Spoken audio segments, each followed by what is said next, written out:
From New York, this is Democracy Now! The importance of this election in Bessemer, Alabama transcends this one workplace. It even transcends this one company. It's really about the future of work and how workers are going to be treated in our economy going forward. Whether or not people are going to be abused or whether or not they're going to be treated with dignity and respect. Workers at an Amazon warehouse in Alabama have fallen short in their attempt to unionize, but labor groups and workers are now plotting their next move. We'll speak to RWDSU President Stuart Applebaum, the head of the Retail, Wholesale, and Department Store Union, as well as longtime labor organizer Jane McAlevey about her new piece, Blowout in Bessemer, a postmortem on the Amazon campaign. Then we remember the life of Ramsey Clark, the former U.S. Attorney General who became a leading critic of U.S. militarism. The world is the most dangerous place it's ever been now because of what our country has done and is doing. And we have to take it back. We can't wait 4 more years. There can't be any more Fallujahs. And Standing Rock Sioux tribal historian LaDonna Brave Bull Allard has died at the age of 64. She helped lead the fight against the Dakota Access Pipeline. I don't understand why we are expendable in America. I keep telling people, we do our best.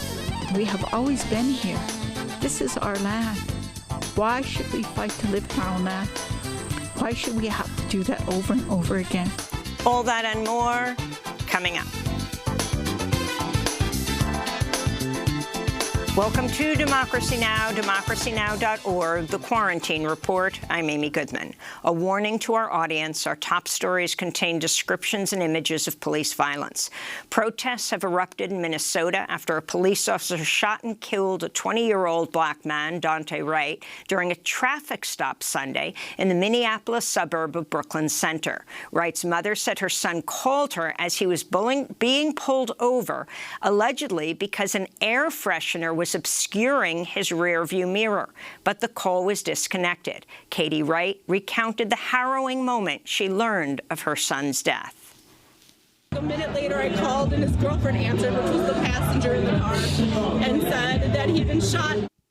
The Minnesota ACLU called for an investigation by an independent agency, as well as the release of body cam footage and the identities of the officers involved. The shooting took place just miles from where the murder trial of former white police officer Derek Chauvin is entering its 3rd week. On Friday, the chief medical examiner who ruled George Floyd's May 25, 2020 death a homicide testified Chauvin and other officers' restraint of Floyd was the primary cause of death. My opinion remains unchanged. It's what I put on the death certificate last June.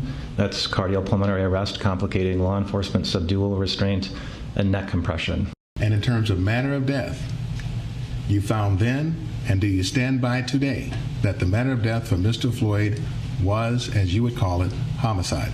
Yes, I would still classify it as a homicide today.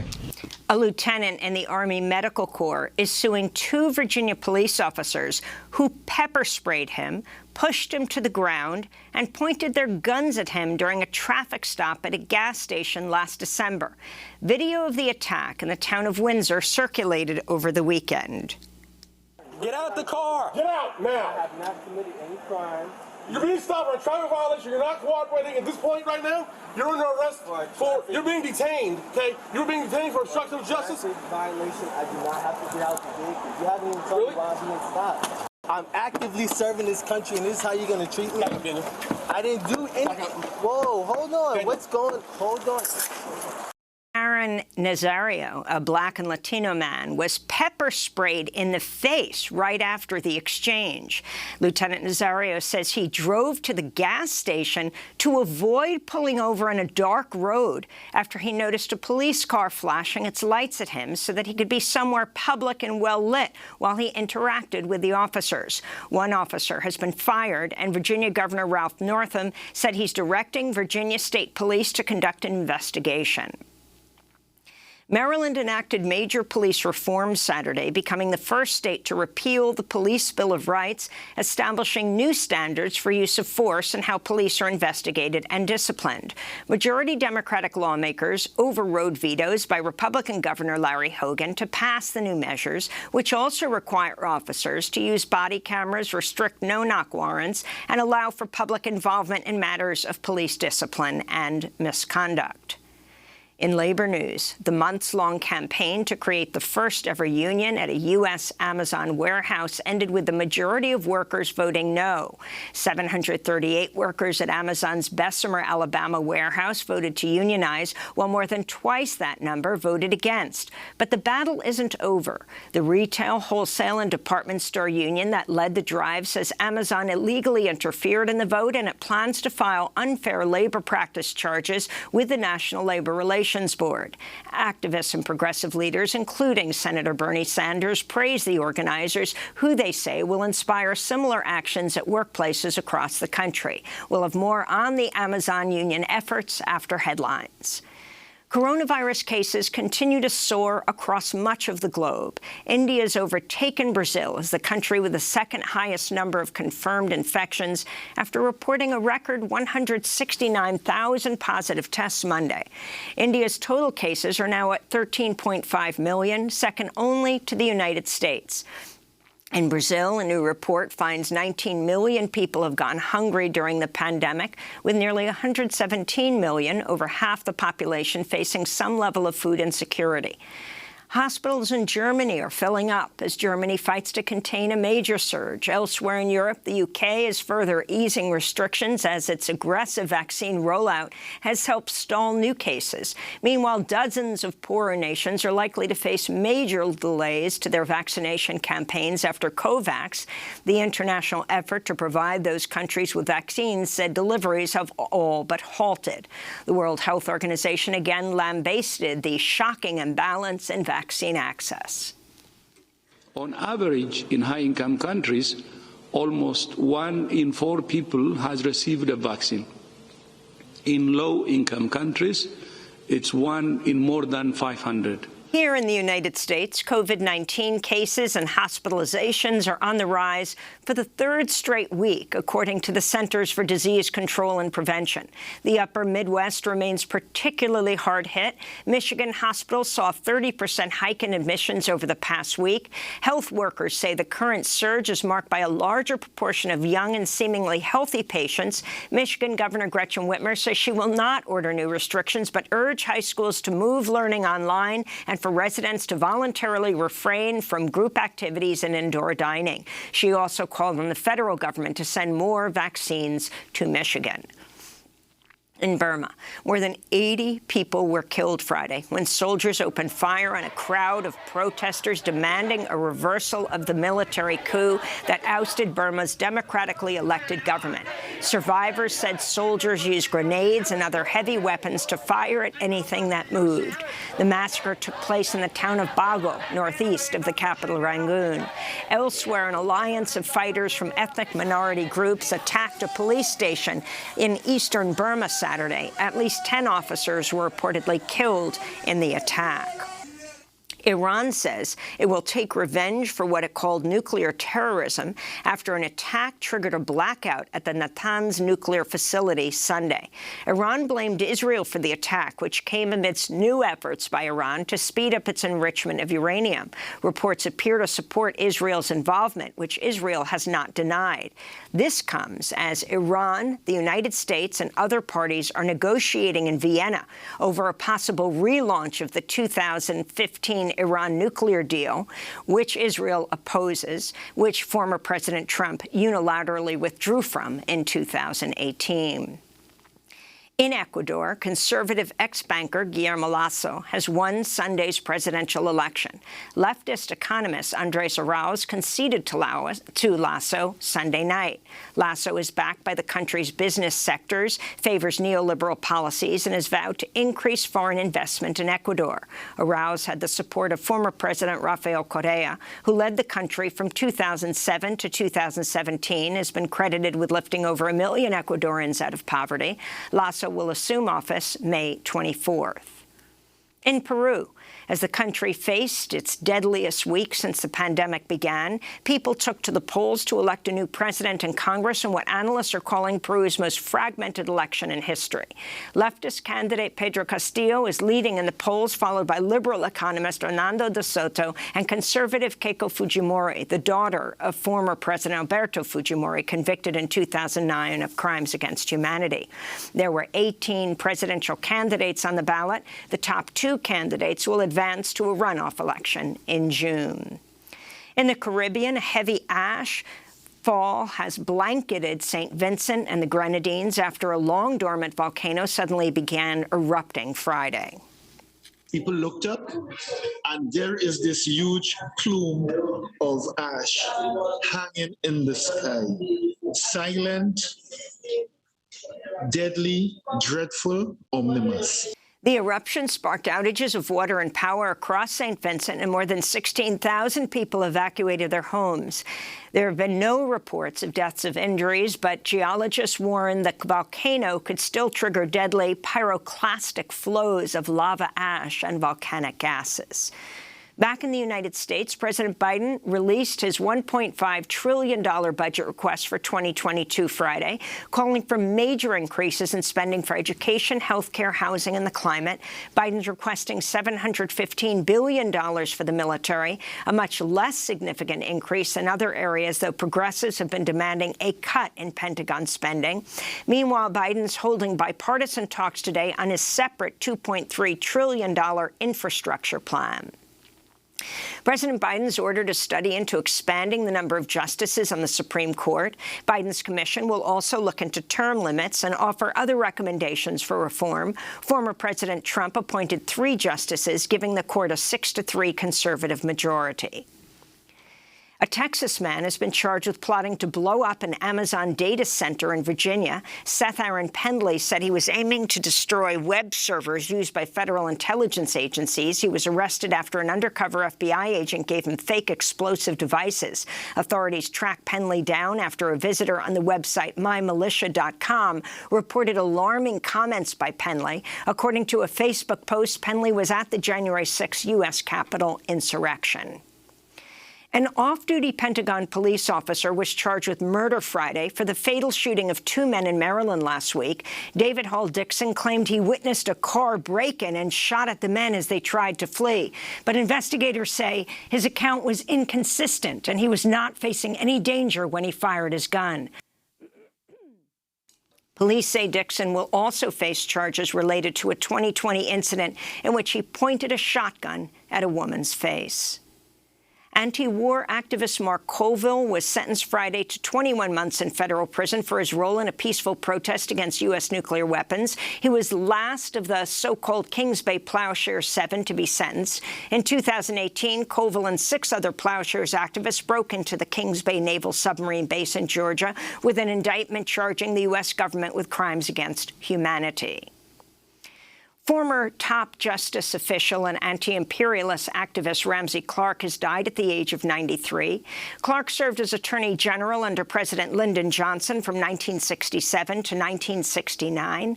During his time at the Justice Department, he played key roles in drafting the Voting Rights Act of 1965 and Civil Rights Act of 1968. After retiring from public service, Clark became a fierce opponent of corporate capitalism and U.S.-led wars overseas. He founded the International Action Center in 1992, leading campaigns against sanctions on Iraq, the U.S.-led bombing of Yugoslavia in 1999, and the U.S.-led invasion of Iraq in 2003. Clark defended not only controversial world leaders like Slobodan Milosevic, Saddam Hussein, and Charles Taylor, but also prominent activists, including Laurie Berenson and Father Philip Berrigan. We'll have more on the life and legacy of Ramsey Clark later in the broadcast. And in North Dakota, Standing Rock Sioux tribal historian LaDonna Brave Bull Allard has died of brain cancer at the age of 64. Allard co-founded the Sacred Stone Camp on her own land in April 2016 to resist the Dakota Access Pipeline. People from around the world traveled to the Standing Rock Reservation in what became one of the largest gatherings of Indigenous people in a century. In September of 2016, Democracy Now! Spoke to Allard at her property, the Sacred Stone phone camp just hours before the Dakota Access Pipeline Company unleashed dogs and pepper spray on native land and water defenders seeking to protect a sacred tribal burial site from destruction. We say Mini Wachoni, water of life. Every time we drink water, we say Mini Wachoni, water of life. We cannot live without water. So I don't understand why America doesn't understand how important water is. So we have no choice. We have to stand. No matter what happens, we have to stand to save the water. We'll have more on the life and work of LaDonna Brave Bull Allard later in the broadcast. And those are some of the headlines. This is Democracy Now!, DemocracyNow.org, The Quarantine Report. I'm Amy Goodman. The largest union drive in the history of Amazon ended Friday with the company led by the world's richest man, Jeff Bezos, on top. After a months-long battle, ultimately 738 workers at Amazon's Bessemer, Alabama warehouse voted to unionize, and 1,798 voted no. Ballots from another 505 workers were challenged, mostly by Amazon. The Retail, Wholesale and Department Store Union that led the drive says Amazon illegally interfered in the vote, and it plans to file unfair labor practice charges with the National Labor Relations Board. Democracy Now! Co-host Juan Gonzalez tweeted in response to the vote, how do more than 2,000 workers sign union cards at Amazon's Alabama plant, but only 700 vote yes?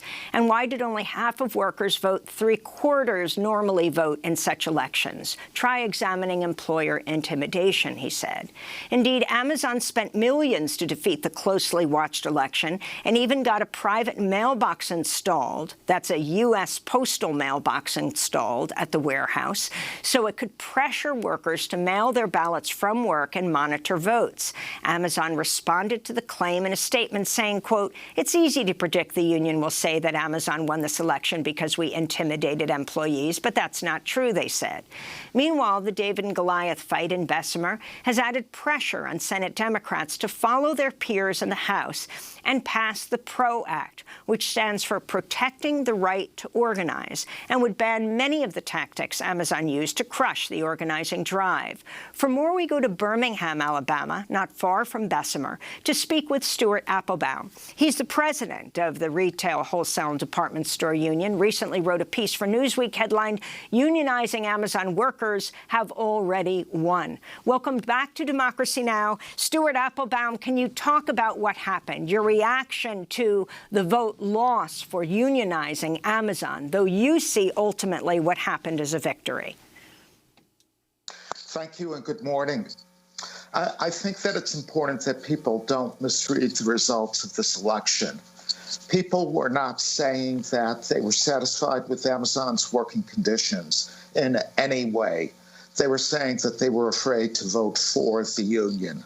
And I also think that although the results were clearly not what we wanted, we still believe that a lot of powerful things have been accomplished in this vote, and that this election is far, far from over. We had a very exciting meeting last night with the committee, the organizing committee. And we're going to be filing objections this week to the vote, and we're going to be looking for a new election. You have to look at what happened. This is the first time ever that there has been an election at an Amazon warehouse any place in the United States, and that's important. I think it opens the door to further organizing. I think that we put a spotlight on the way Amazon treats its workers, and people around the world were astounded to hear about the conditions there. I think that we have become an important argument for the PRO Act because we exposed what it is that employers like Amazon do to try to crush union organizing. And I think that this election has received more attention than elections for a union in decades. And part of the result is that a recent poll showed that 77% of Americans supported the Amazon workers seeking a union. And it's like I look at the alliances that have been created. There was a powerful, powerful, powerful community involvement in this campaign.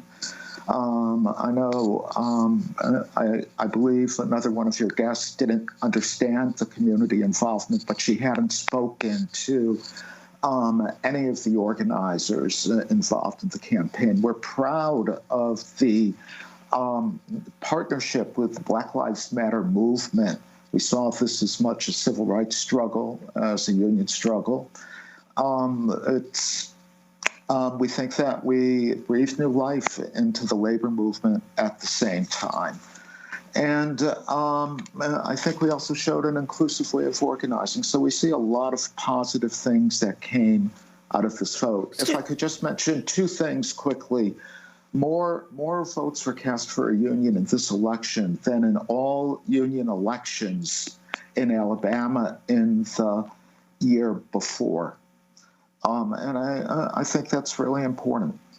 Stuart, can you talk about the numbers? I mean, you had 5,800 workers at the Amazon warehouse. Less than half of them voted. 700 plus voted for the union. Around 1,500 voted against, apparently, according to the certified count. So, in fact, less than half of the voters voted? Actually, I think it was about 55% that voted. I'd also say that at least 400 of the votes that Amazon challenged for ridiculous reasons, they would say they couldn't read a signature of a union supporter's vote. And so I think that the numbers really don't reflect how people voted. Also, you have to understand the extraordinary turnover at Amazon facilities. You have a turnover of over 100% a year, which meant that we had no choice but to move fast in this election. It's not like organizing at a nursing home or in other places where there is more stability in the workplace. But a lot of people were not even working at Amazon, people who were working there in January. A lot of them were no longer there by the time the vote started on February 9th. So you're you're filing complaints with the National Labor Relations Board on what grounds? Right. Oh, they broke the law in so many ways. They had union busting, consultants telling employees that if the union were voted in, Amazon may have to shut down the warehouse. Let's talk about that for a minute. The Intercept reported Amazon paid a consultant with ties to the Koch brothers $3,200 a day to thwart the unionization drive. Also required workers to attend these anti-union captive audience meetings. Can you talk about them? Sure, of course. And also it was many consultants, they brought in about 200 people to walk the floors. And a lot of people were paid $3,200 a day. It's Amazon left no stone unturned in trying to thwart this effort. And at the captive audience meetings, people would be forced at an hour at a time, several times a week, to listen to consultants telling them why unions are bad and they didn't need a union and they should vote against it. And if someone questioned them, a photograph would be taken of their employee badge and they'd be expelled from the meeting. Let me go to one Amazon warehouse worker, Joseph Jones, speaking on Democracy Now! About the meetings. With one of the meetings, one of their biggest points that they were trying to get us outraged about was, look at this balance sheet of this union. They spent $140,000 on vehicles last year. Can you believe it? So I raised my hand, and in this setting, no one talks, right? Because they always open up for questions, but who's going to speak out to the company unless you just don't care? So my question was, okay, so let me understand your position. You want me to be outraged at the fact that this union spend $140,000 on qualified business expenses, as it seems that you're showing us, but Jeff Bezos makes $150,000 every single minute of every single day, but I'm supposed to be outraged at this. You're like, yeah. Yes. Aren't you mad? It's crazy. So that's Joseph Jones. Your response? Well, I agree with Joseph, and I'd also point out I don't even own a car.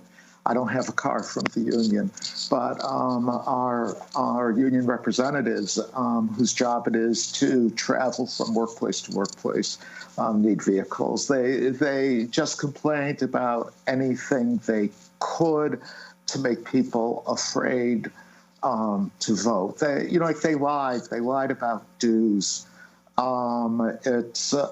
We explained to people that we want you to pay dues. We hope you will want to pay dues, but it's going to be your choice. Alabama's a right-to-work state. We also know by the time a contract could be negotiated, it would be probably a mostly new workforce, and we'd be doing a dues campaign. But Amazon lied to people about whether or not they'd be compelled to pay money, hundreds of dollars, and that they should spend the money instead on dinners and gifts for friends. And finally, I wanted to get your response to the Teamsters Union, which has 1.4 million members, saying they're also working on organizing Amazon warehouse workers and delivery drivers. In these times, labor reporter Hamilton Nolan ran a story last month headlined "The Teamsters Hinted a Combative National Project to Organize Amazon." The union has said it's taking a different approach than RWDSU, your union, Stuart. The Secretary-Treasurer of a Teamsters local in Iowa told the New York Times, "We're focused on building a new type of labor movement where we don't rely on the election process to raise standards." Your final response? I would say that I welcome my sisters and brothers throughout the labor movement to get involved. I think this needs to be a project of the entire labor movement, but I question whether or not you're going to be able to compel Amazon to deal with a union other than through an election and achieving majority status, because we saw in New York City, when we defeated Amazon in their attempt to build a second headquarters in New York City, that we had incredible leverage at that point, and yet it made no difference. And we've seen people talking about maybe instead of having elections, we should sign petitions or we should have small walkouts. I think at the end of the day, that's not going to be sufficient. You're going to need to get an expression of majority support in the workforce in order to compel Amazon to deal with you. But I welcome unions everywhere to be involved in this effort to organize Amazon workers.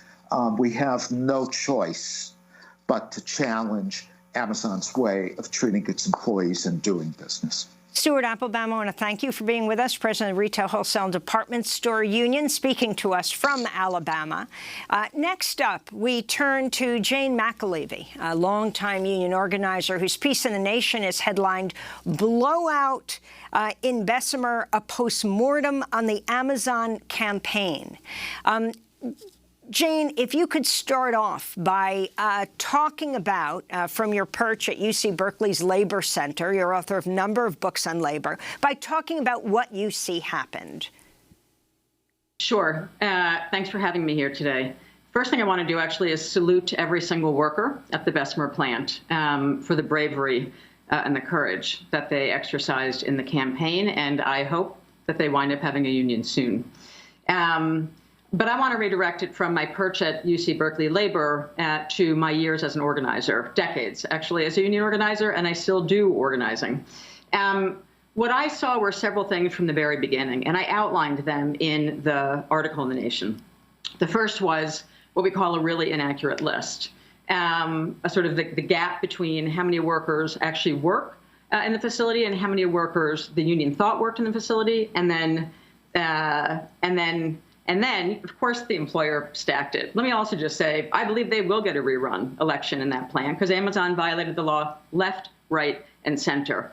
There's no question we need the PRO Act. There's no question Amazon and Jeff Bezos needs to pay a lot of taxes. Amazon needs to be unionized, and I'm looking forward to it. But we know in really hard elections, which I've had the pleasure of running and helping workers win many times, going up against very profoundly serious union busters, there are a series of steps that we have to take in order for the workers to stand a chance. And one of them, ironically, is the one that Stuart Applebaum just mentioned at the end of the interview, which is developing majority support, which I write about in the article. So you could analyze that from the period when they surfaced the campaign, which was October 20th at the plant gates, straight through to when they filed for the election, which was in November. They were informed at that time that they were off by several thousand workers in the assumption about how many workers worked at the plant. And I'm not saying, there should be no mystery. They should be given a list. If workers want to form a union, why doesn't the employer have to give us a list? But they don't, because they're not fair, just like they're not fair in Georgia. So if you deal with the reality that these are outrageously unfair conditions, what are the steps you have to take to try to win? So if I was on the ground in Amazon, I would have tried to, instead of getting simply majority card signatures between November 20th, or the date they were informed that they were really off on the numbers, and December 20th was the hearing date. You would want to be judging right then. Could you get a majority of those workers to publicly commit to vote to support the union? It's called a vote yes petition. It's called a structure test. It's a normal thing that union organizers do in hard campaigns, and I've had to do many of them with workers. Because we know once the employer campaign gets off the ground, it's going to erode a ton of support. So when I was trained to be a union organizer when I was very young by a union called 1199, I was trained to file with no less than 75% of the workers on membership cards. Not 30%, not 40%, not even 55%. We assume 25% of our vote is going to be shaved by aggressive union busters. When it comes to the captive audience meetings, of course they're doing captive audience meetings. I've had workers dragged in hospital campaigns. I've had nurses dragged away from a patient into a captive audience meeting, pleading to let the union buster let her finish a procedure during an operation with a patient, and been dragged into a captive audience meeting. So what's our approach to captive audience meetings? Ours is, in the campaign I'm describing to you, which was 2006, in a right-to-work state, ours was, we printed out, we made beautiful tickets that looked just like movie tickets, like you would get a ticket to go into the movie theater when we can go back into them. We printed movie tickets. We bought popcorn. We bought microwave bags of popcorn. Every nurse in the hospital had access to a break room. We said, you need to go in en masse. We made a plan with the workers for how to approach the captive audience meeting, which was take a ticket, circulate it, take the popcorn, make the popcorn loud, go into the captive audience meeting and have 100 nurses chewing popcorn as loudly as you can, and then get up and say it's time to go back to your patients. There's a strategy and a method for every part of a hard campaign. Do we always win when we follow them? No. Do we stand a better chance of winning them? Yes. One of the things I talked about in the campaign was, working a plant gate strategy. You can't win at a plant gate strategy with a normal company, let alone one known for its surveillance, because workers will be too scared to talk to you. So a fundamental of hard campaigns is about building majority support going into the election, knowing the workers are ready to stand up to union busters, and you have to do that by house calling. You have to knock on the door unannounced for every single worker in that campaign. And they're going to be really hard conversations because people are polarized and scared. But there are methods for how we win hard-to-win union campaigns. Kate Bronfenbrenner wrote about them. She's now at Cornell. She was a union organizer who's now at Cornell's Labor Institute. She's written for decades about the methods. There are methods, and we need to follow them. And I wrote my article for the future Amazon workers who are going to try and win their campaigns with the hope that they stand a better chance, because we need Amazon organized yesterday. Now, you were saying early on that you thought that the union was going down in flames in Bessemer. What were the indications to you? Yeah, the first one, which was the inaccuracy of the list, right? The sort of gap between when they filed for the election in November on 1,500 workers, that's 1,500 workers, versus when they got to the hearing in December, and it was clear that there were 5,800 workers. Did Amazon stuff the numbers? Probably. They have in every election I've been involved in. But when I go to a hearing like that, when I'm at the labor board hearing and we've got workers with us and we're debating with the employer what's going to happen, right there was very big trouble. And every organizer I know who trained me and I work with, we're all immediately emailing each other saying, this is big trouble and we're really worried about it. So From December on, I think there were a series of concerns that people who have run against hard union busters had about this campaign. And we wished that it had a different outcome. And I wish that my article was never in The Nation magazine. The truth is, I wrote it for Amazon workers. And I've had Amazon workers in trainings, and I hope to have more Amazon workers in trainings, right? I work with and teach people how to win hard campaigns, because there are things that we know that you have to do. Another one I mentioned, which is this whole discussion which just surfaced again, about how do you talk about dues? The first thing the employer does in campaigns I've run is actually put out food on the table and show workers, or radios or things that you could buy for the equivalent of the dues. This is standard operating procedure and why we need the PRO Act. Desperately why we need the PRO Act.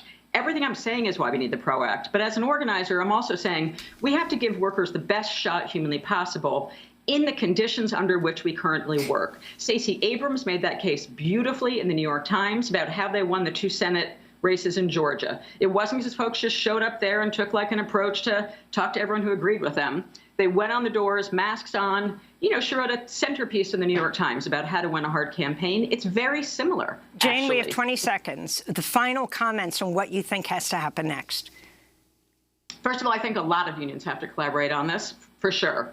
I don't think trying to run a straight National Labor Relations Board election process is the way to go with Amazon. So whether it's what the Teamsters are going to do, you can do what's called a strike for recognition under U.S. labor law. You can actually walk out and demand recognition and demand your employer recognize you.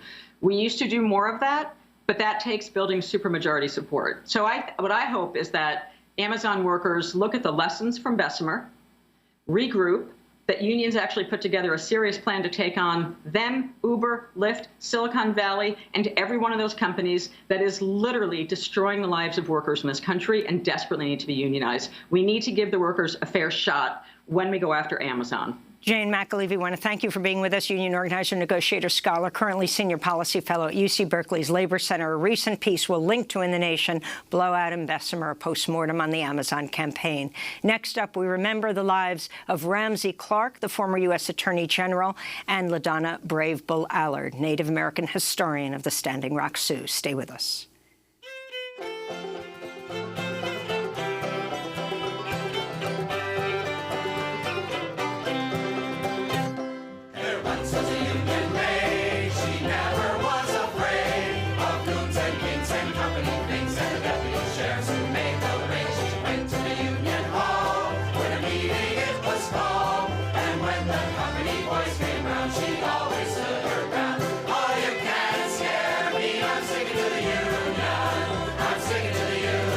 Solidarity sing-along singing Union Made. This is Democracy Now! I'm Amy Goodman.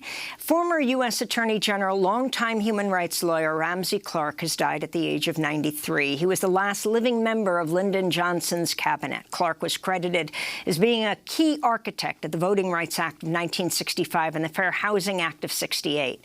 He served as Attorney General from 67 to 69, during which time he ordered a moratorium on federal executions and opposed J. Edgar Hoover's wiretapping of Martin Luther King, but he was also involved in the prosecution of anti-war activists. After leaving office, Ramsey Clark became a leading critic of U.S. foreign policy.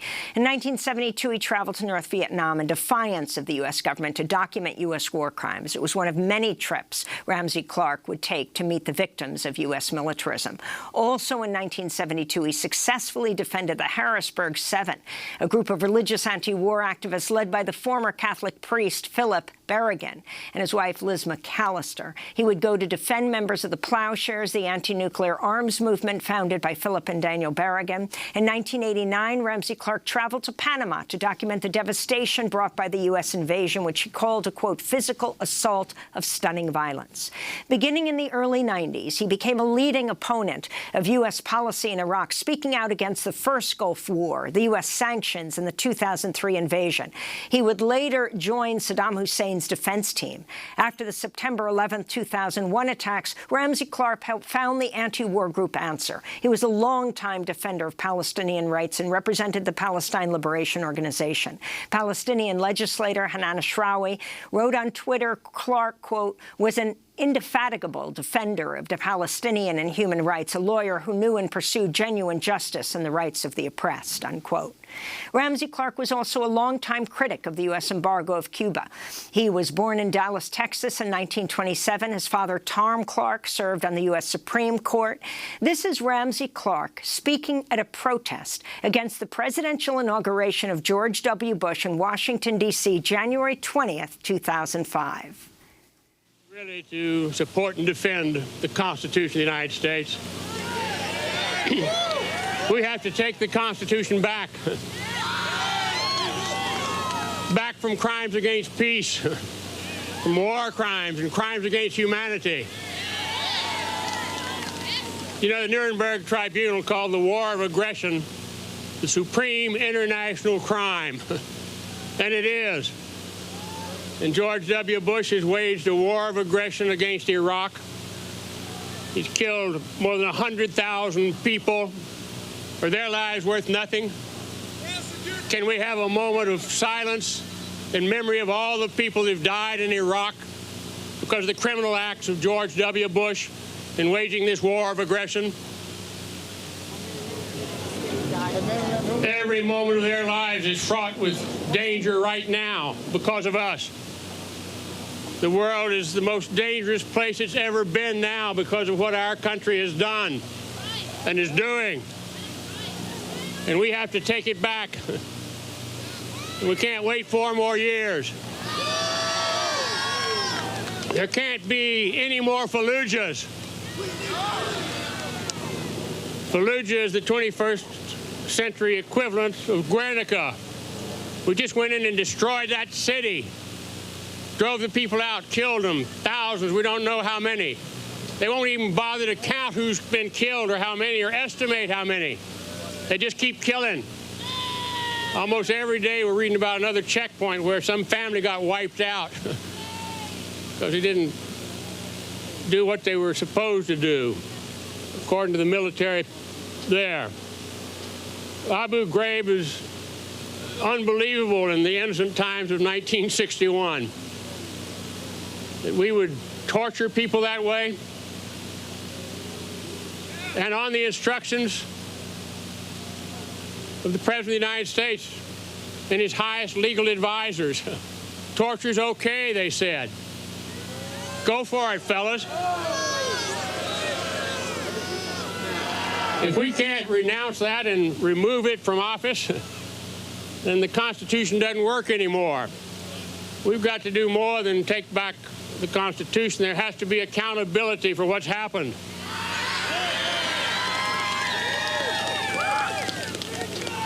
The Constitution says that the President, Vice President, and other officials of the United States shall be removed from office upon impeachment for and conviction of high crimes and misdemeanors. If you care about the Constitution, you better start talking to your member of the House of Representatives and say impeachment now is essential to the integrity of the United States government. And to the future of the United States. We've had more than 500,000 people sign on, vote to impeach. We need to get 5 million, and we need to get 5 million on there quick. And then the Congress will react. That's former U.S. Attorney General Ramsey Clark speaking January 2005. 7 years later, in 2011, 6 years, he appeared on Democracy Now!, was interviewed by Juan Gonzalez about President Obama's drone war program. Clark had just finished defending the Hancock 38, a group of peace activists arrested at a U.S. drone base near Syracuse, New York. During the trial, the day after I testified, in fact, the New York Times had an editorial about a guy who was working on peace in Islamabad. He'd met with a family the day before, and not the day before, they had left to go back up to the frontier territories. 11-year-old boy was killed in the car driving back home, and then we had 20-plus troops, soldiers of an ally, more or less, Pakistan, killed by our drones. Incredible. I mean, They're assassination and murder weapons, and they create more fear and anger because they come out of the blue. You don't feel safe any place. You're not safe any place. They'll chase you down any place. And it's a weapon that ought to be prohibited. It's a criminal weapon. And yet President Obama just said yesterday that he will not apologize for the attack. The issue of these drones and what is happening around the rest of the world as they see the willingness of the United States to basically go into any country it feels necessary to do so with these drone attacks. Yeah, we totally disregard the sovereign territory of a big country, Pakistan, a major country, and basically say we could kill anybody there we decide to, without consultation. So watch your step. It's a weapon of extreme provocation and extreme danger and extreme inaccuracy. Its ability to address a single individual is non-existent. It kills whoever happens to be around. And it also kills sometimes when there's no one around except a bunch of people in a meeting because you've got the wrong target. But the decision to murder or to assassinate anybody, any place, and to send one of these things out is itself a crime. That's former Attorney General Ramsey Clark speaking in 2011. When we come back, we remember Standing Rock Sioux tribal historian LaDonna Brave Bull Allard.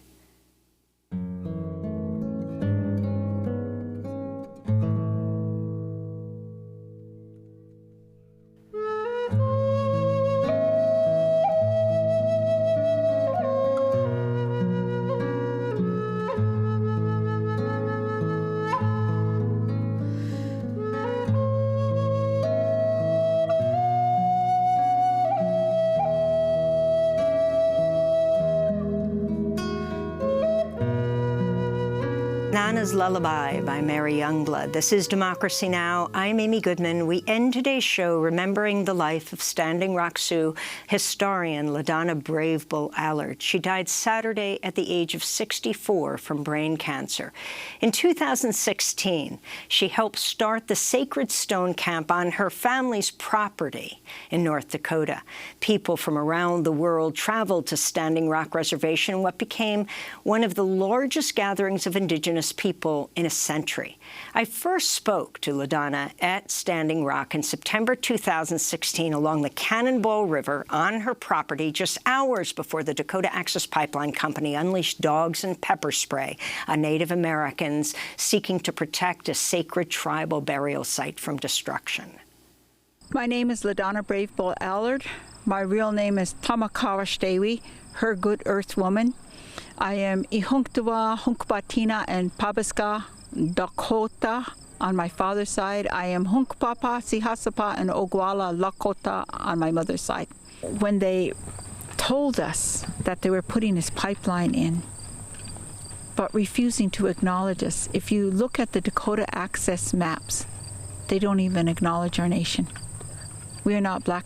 We're not blacked out like some people make maps and they do the reservation boundaries. We're not even in there. They said they did not have to consult with us. That pipeline is 500 feet from our reservation line. When that pipeline breaks, and it will break, it will hit early Head Start children in 2 seconds. It will take out our elementary in 5 seconds. In 45 minutes, it'll take out our major water intake that feeds water to all the people here. I don't understand why we are expendable in America. I keep telling people, we do our best. We have always been here. This is our land. Why should we fight to live in our own land? Why should we have to do that over and over again? We start our lives, we do our best to live. Why? I would never hurt anybody. I have always done my best to do good things in my community. Why can't they just let us live? We love this land. And half of the time I feel bad because they make us feel bad for loving this land. But most importantly, love the water. Every year our people sacrifice. We go 4 days without drinking water so that it reminds us how important this water is. And I ask everybody, do you go with 4 days without water? What happens to your body on that third day? Your body starts shutting down. So we remind ourselves every day how important. We say Mini Wachoni, water of life. Every time we drink water, we say Mini Wachoni, water of life. We cannot live without water. So I don't understand why America doesn't understand how important water is. So we have no choice. We have to stand. No matter what happens, we have to stand to save the water. That's LaDonna Brave Bull Allard. We spoke to her on her property at the Sacred Stone Camp in September, Labor Day weekend of 2016. A few weeks later, she visited Democracy Now! Studios here in New York. While she was here to speak at the United Nations, Juan Gonzalez and I interviewed her. I told Dakota Access that if I'm the only person standing, I'm standing. They will not build this pipeline. I have personal reasons, though, you know. My son is buried there, and I'm just a mom. But in my mind, I can't conceive anybody to build a pipeline next to my son's grave.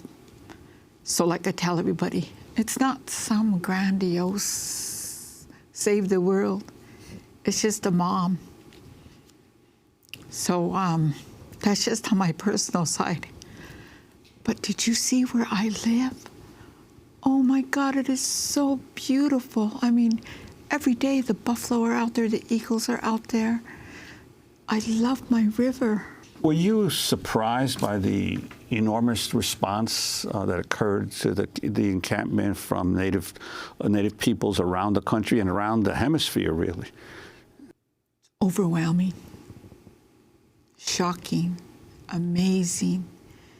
That tells me that world thought needs to change now. That tells me that people are saying no more. You know, how it is to live our lives, we spend a lot of time with people saying, we're this, we're that, we can't do this. We live in a world of extreme racism where we exist. And I think we're at the point now where it's just no more. On September 3rd, after we interviewed you at your camp, that's on your property, the Sacred Stone Camp, we went over beyond the resistance camps because hundreds of Native Americans were going to plant their tribal flags in an area where the pipeline was being built. They didn't think it was being built that day. It was Labor Day weekend, but in a ceremony to take that stand. But when they got there, they saw the bulldozers in action, bulldozing the very sites that your tribe, that the Sacred Stone, that the Standing Rock Sioux tribe had designated, had said was burial grounds and sacred sites. I wanted to go to that moment and ask you about what happened after that. The security guards working for the Dakota Access Pipeline Company, attacking the Native Americans with pepper spray and with their dogs. This guy maced me in the face. Look, it's all over my sunglasses. Just maced me in the face.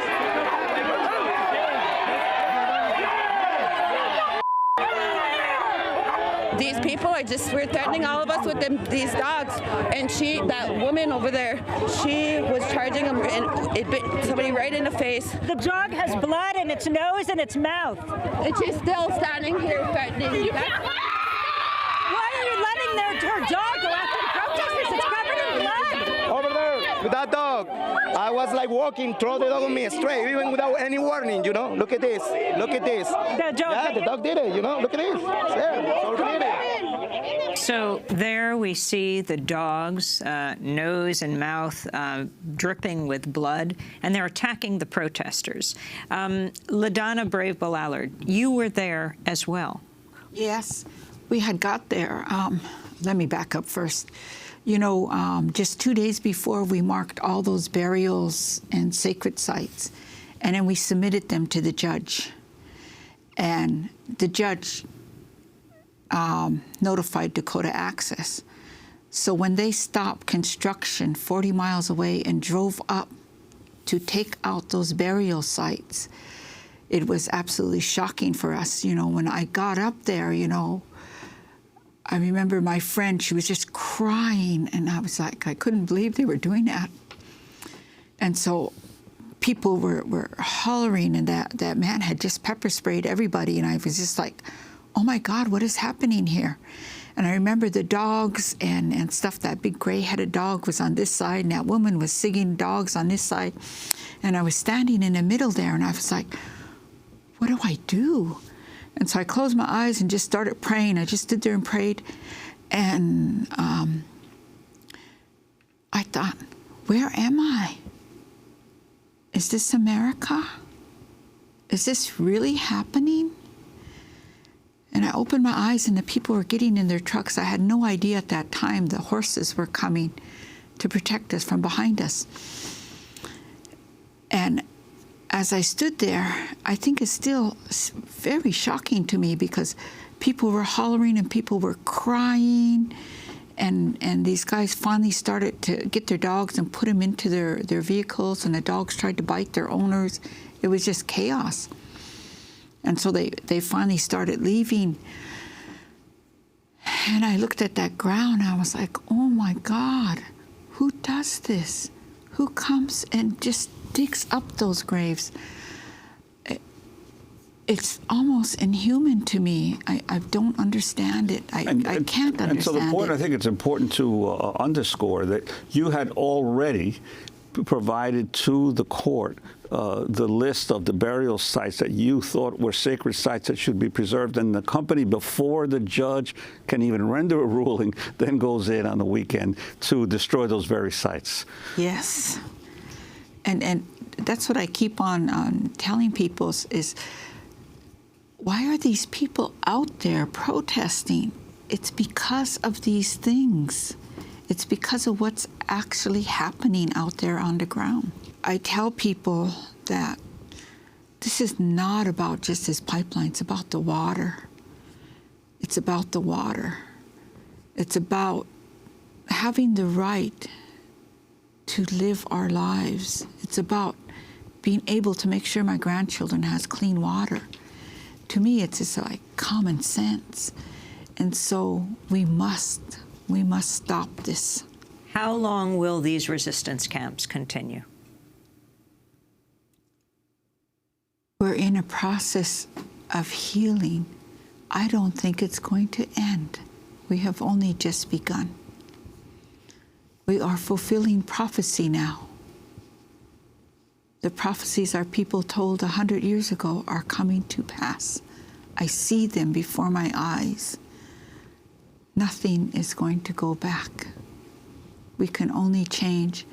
My whole idea is to have the world change their worldview, that maybe we can live with the earth instead of destroying the earth. And I'm hoping that all people can get that message. Standing Rock Sioux Lakota historian LaDonna Brave Bull Allard. She died Saturday at the age of 64 from brain cancer. Visit DemocracyNow.org to see more of our interviews with LaDonna Brave Bull Allard and former U.S. Attorney General Ramsey Clark, who died Friday at the age of 93. And that does it for our show. A very happy birthday to Maria Teresina and Anna Ozbek. Democracy Now! Is currently accepting applications for a senior news producer to join our team here in New York City. Learn more and apply today at DemocracyNow.org. I'm Amy Goodman. Thanks so much for joining us. Remember, wearing a mask is an act of love.